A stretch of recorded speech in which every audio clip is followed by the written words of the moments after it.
Fatty Arbuckle and the death of Virginia Rappe. A broken heart. At the time of Arbuckle's acquittal, the 35-year-old actor owed $700,000 to his attorneys. He had lost his house and his cars. The acquittal, even accompanied by the extraordinary statement from the jury, did not mean that Arbuckle could resume his career. The comedian had broken a law on the way to the infamous party. He had brought liquor to it. In 1922, he pled guilty to violating the Volstead Act and paid a $500 fine. Roscoe Fatty Arbuckle had come to represent everything that was supposedly wrong with Hollywood. His very name conjured up the worst type of sexual predator, leading to his being the first person to be blacklisted from films. The films in which he starred had been withdrawn from circulation because of his, however undeservedly, sullied reputation. The major force behind this blacklisting was Will Hayes, formerly U.S. Postmaster General. Hayes is best remembered for an organization dedicated to sanitizing the motion picture industry.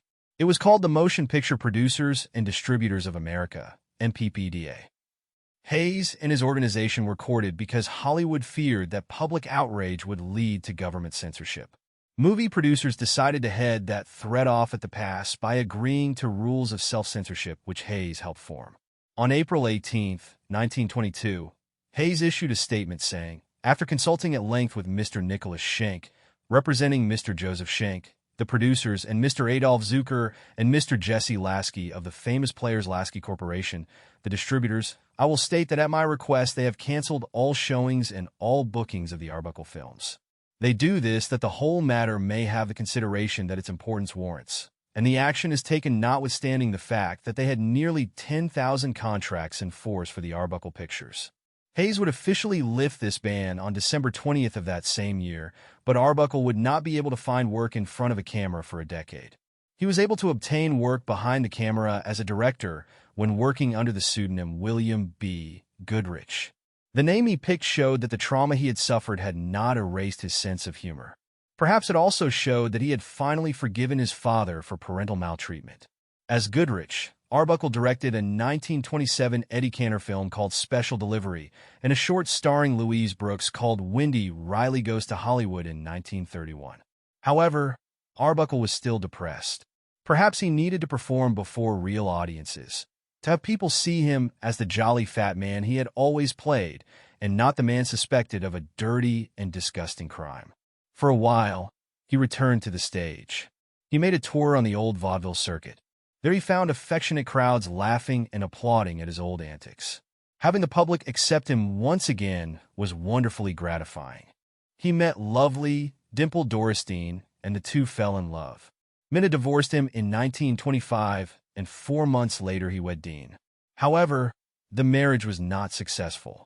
He was still depressed because of his travails and, as he had before, sought comfort in alcohol. They divorced 3 years after getting married. Apparently believing that the scandal had finally died down, Warner Vitaphone hired Arbuckle to work on screen in the early 1930s. He made a series of two-reelers. One of them, Buzzin' Around, showed that he still had a special gift for lighthearted slapstick. Audiences flocked to these delightfully funny movies, showing that there were many who remained his fans and that he could make new ones as well. Meanwhile, he also found a new love, pretty dark-eyed actress Addie MacPhail. The couple was married in June 1932. It seemed like things were finally looking up for Arbuckle. He was making movies that people loved and enjoying a good marriage. Warner Brothers offered Arbuckle a feature film contract. He eagerly accepted, but never got a chance to fulfill its terms. He and his wife Addie went out to dinner for a double celebration, the contract and their first wedding anniversary. At the age of 46, he died in his sleep, shortly after he and his wife returned from their night on the town.